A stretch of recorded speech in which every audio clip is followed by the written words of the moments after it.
Premier লীগৰ football cricket টুৰ্ণামেণ্টৰ আয়োজন কৰিছে, তাৰ বাবে আজি সুখৰ হৈ তুলিছে বৃহত্তৰ সমাজ। খুব সুন্দৰ কথা, মই খুব ভাল পাইছোঁ আহি পেলাই যে আজি চলচলিত এনেকুৱা এখন সুন্দৰ খেল ইতিমধ্যে আয়োজন কৰিছে। মই নিউ গ্ৰীণ গেলেক্সি ক্লাবক মই ধন্যবাদ জনাইছোঁ, কাৰণ এই পৰিৱেশটো হ'লে আমাৰ উঠি অহা প্ৰজন্মই যদি ক্ৰিকেট ভাল পায়, খেল ভাল পায়, খেলৰ লগত জড়িত কৰিব লাগিব। আৰু সেই কামটোৱে এই স্থানীয় ৰাইজসকলে কৰিছে, নিউ গ্ৰীণ গেলেক্সি ক্লাবে কৰিছে। আৰু এইদৰে প্ৰতি বছৰতে খেল হয়।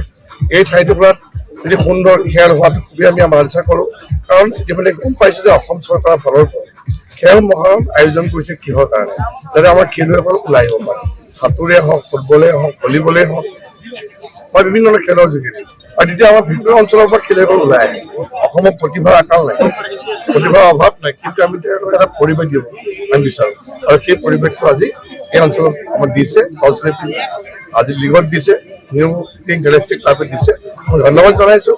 আশা কৰোঁ যিকেইটা খেল হ'ব সুন্দৰকৈ হ'ব। আৰু ইতিমধ্যে সমগ্ৰ অসমৰ পৰা 16টা দলে ইয়াত অংশগ্ৰহণ কৰিছে।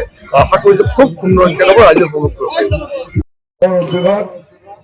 আজিৰ পৰা অনুষ্ঠিত হ'বলগীয়া চলচলি প্ৰিমিয়াৰ ক্ৰিকেট লীগৰ আজি এই শুভ উদ্বোধনী অনুষ্ঠানত সভাপতিত্ব কৰা মুৰব্বী চৰ্দাৰ নজরুল ইসলাম ডাঙরিয়া, সভাত উপস্থিত থকা ডাক্তার রিয়াজউদ্দিন আহমেদ ডাঙরিয়া, ডাক্তার মঞ্জুর ইসলাম ডাঙরিয়া, আলহাজ আব্দুল আওয়াল ডাঙরিয়া, নগর ক্রীড়া সন্থার সন্মানীয় সম্পাদক তপন কুমার দাস ডাঙরিয়া, ফুটবল বিভাগের সম্পাদক প্রান্ত ভট্টাচার্য ডাঙরিয়া, বাস্কেটবল বিভাগের সম্পাদক দিগন্ত বরা ডাঙরিয়া, উপস্থিত থকা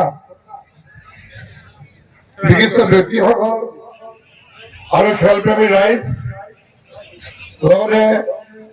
উদ্যোক্তা সমিতি আৰু সাংবাদিক বন্ধুসকল সকলোকে শুভেচ্ছা জনাইছো। অলপ পিছতেই আমাৰ খেল আৰম্ভ হ'ব।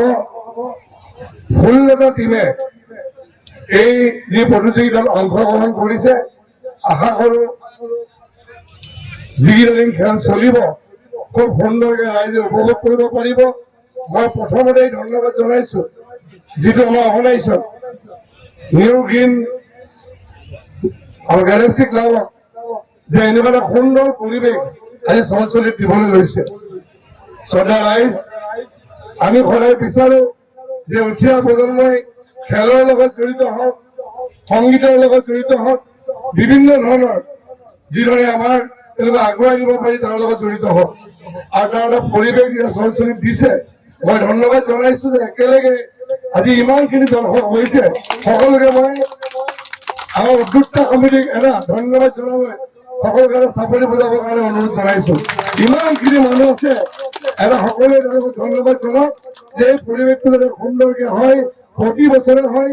আৰু এই চলচলি এৰিয়াত সুন্দৰ সুন্দৰ খেল পাতে, সুন্দৰ সুন্দৰ সাহিত্য সংস্কৃতিৰ অনুষ্ঠান পাতে। আৰু তেতিয়া আমাৰ উঠি অহা প্ৰজন্মই এটা ভাল পৰিৱেশ পাব। খেলক বাদ দি তেতিয়া আমি কেতিয়াবা শুনা পাওঁ যে উঠি অহা প্ৰজন্মই ক'ৰবাত ড্ৰাগছ কৰিছে, ক'ৰবাত কিছুমান অসামাজিক কামত লিপ্ত হৈছে, তেতিয়া মনটো আমাৰ বেয়া লাগে। আৰু তাক প্ৰত্যাহ্বান ল'বলৈ এটা উপায় আছে, এই ধৰণৰ প্ৰতিযোগিতাসমূহ অনুষ্ঠিত কৰা, য'ত নৱপ্ৰজন্মই নিজে খেলিব পাৰিব বা খেল চাই নিজে অনুপ্ৰাণিত হ'ব পাৰিব। আপোনালোকে গম পায় যে অসম চৰকাৰেও বিশেষকৈ খেলৰ ওপৰত গুৰুত্ব দিছে। খেল মহাৰণ যোৱা বছৰৰ পৰা আৰম্ভ হৈছে। যোৱা বছৰ 5টা খেলত এই খেল মহাৰণত সামৰি লোৱা হৈছিলে, য'ত ফুটবল আছিলে, আমাৰ কাবাডী আছিলে, মাৰাথন দৌৰ আছিলে, খো-খো আছিলে, এই ধৰণৰ আমাৰ কেইবাটাও খেল আছিলে। এইবাৰ আকৌ নতুনকে এই 5টাৰ লগত 3টা সংযোগ কৰি তাত আমাৰ সাঁতোৰ প্ৰতিযোগিতা, চাইকেল চলোৱা প্ৰতিযোগিতা আৰু দবা প্ৰতিযোগিতাক অন্তৰ্ভুক্তি কৰিছে। আমি আশা কৰিম এই ধৰণে খেল বাঢ়ি যাব, অহাবাৰলৈ হয়তো ক্ৰিকেটো অন্তৰ্ভুক্ত হ'ব। আৰু ইয়াৰ ফলত কি হয় যে ভিতৰুৱা অঞ্চলৰ, বিশেষকৈ গ্ৰাম্য অঞ্চলৰ যিবিলাক আমাৰ খেলুৱৈ আছে, এই খেলুৱৈসকলে তেওঁলোকে এখন খেলপথাৰ পায়, এখন মঞ্চ পায়, আৰু তেওঁলোকৰ যিটো নিজৰ প্ৰতিভা বিকাশ কৰিবৰ কাৰণে সুবিধা পায়। আৰু এই ধৰণৰ খেলবিলাকেও আমাৰ উঠি অহা প্ৰজন্মক খেলৰ প্ৰতি আকৰ্ষিত কৰে। মই দীঘলীয়া বক্তব্য নাৰাখোঁ, মই পুনৰবাৰ উদ্যোক্তাসকলক ধন্যবাদ জনাইছোঁ যে আজি ইমান সংখ্যক খেল প্ৰেমী ৰাইজ একগোট হৈছে, তাৰমানে এই বৃহত্তৰ চলচলি অঞ্চলত ক্ৰিকেটৰ ভাল পোৱা, খেল ভাল পোৱা কিমান মানুহ আছে। সকলোৱে বিচাৰে এখন ভাল খেল চাবৰ কাৰণে।